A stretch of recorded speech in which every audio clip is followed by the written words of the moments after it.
depremde tuzların titrediğini göreceğiz. Havaya ıslan da tut pili.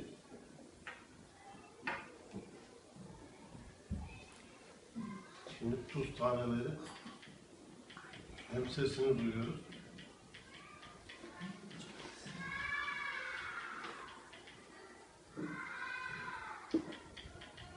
Tuzlar üstünde titriyor, görüyor musunuz?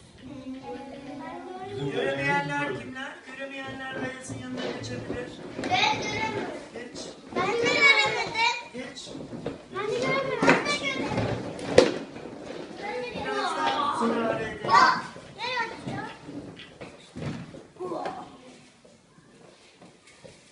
Evet, bakın. Ayak bir daha yapsana. Tuzlar hem titriyor hem de ses çıkartıyor, değil mi? Evet. Eskinin şeylere verdi. Hani haberleşmek için. Ha, ne? Ya ben Dilim yüzünde söyleyemedim. Morse alfabesidir hocam. Morse. Telgrafın ilk. Telgraf. Hadi bir türlü çıkmadı. Bizim deneyimiz böyle. Evet. Onlar gene şöyle ortaya çekebilir. o nasıl? İlkten mi oluyor? Değdir oraya.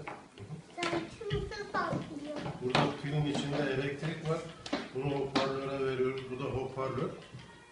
Kağıtla sese dönüşüyor bu elektrik. Şöyle burada. şu demiri oraya geleyim. Bu arada da bu sesin basıncıyla da streç filmdeki tuzlar zıplıyor.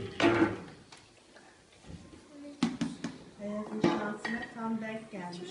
Evet. O benim.